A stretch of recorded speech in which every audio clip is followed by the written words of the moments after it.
Good morning, everyone. Welcome back to Wake Up with Cheddar. Yesterday, Snap reported its third quarter earnings, and just hours later, Snap shares, they plummeted. The company admitted during that Apple's privacy changes had a stronger effect on its ad business than expected. For more on this, we're joined by Mark Douglas, CEO and founder of tech firm MNTN. Thanks so much for joining us here this morning. Let's dive right in. These numbers don't look too good. So what happened here?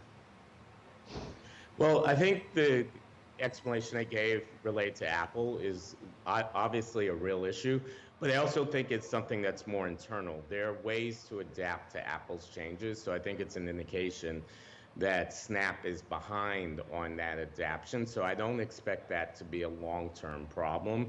The other issue they identified was essentially supply chain issues. We're seeing that as a real problem. If companies don't have products to sell, they are not going to spend as much money on marketing, and that is actually happening.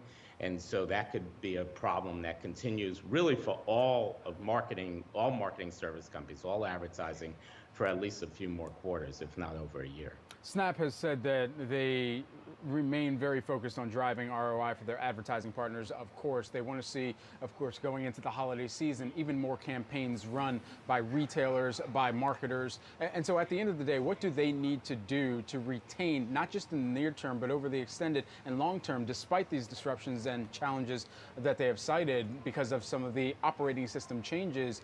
What do they need to do to retain market share and even grow that out to appease some of the analysts and investors that are covering the brand of Ghostface Chilla?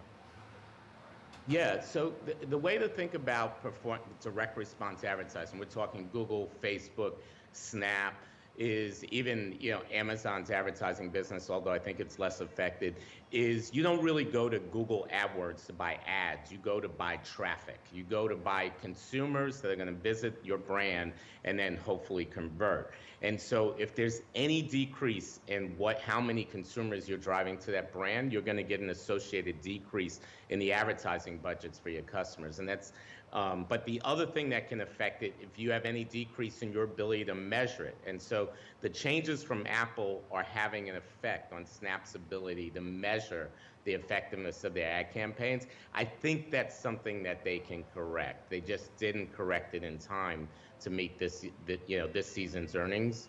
And so, we'll see in the next 3 months if they're able to adapt and get back to the level of performance they were previously delivering for their customers. Snap also citing supply chain and labor market conditions and macroeconomic effects of the pandemic as well, saying that the impact was compounded by the ongoing macroeconomic effects of the global pandemic, ad partners facing a variety of supply chain interruptions, labor shortages as well.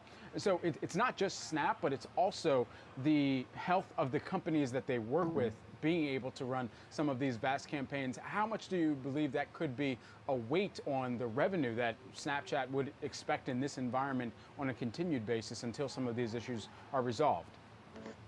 That is a big issue right now. We're seeing that and hearing that from a lot of different advertisers at MNTN, and I think Snap, Facebook, Google are going to experience the same. So it really comes down to, I think, in that case, guidance. Does your guidance allow for those kinds of issues to occur and you still hit the numbers that Wall Street is expecting? In Snap's case, the answer was no. If we look forward to Google, Facebook, I think that's unclear. But it is a real issue.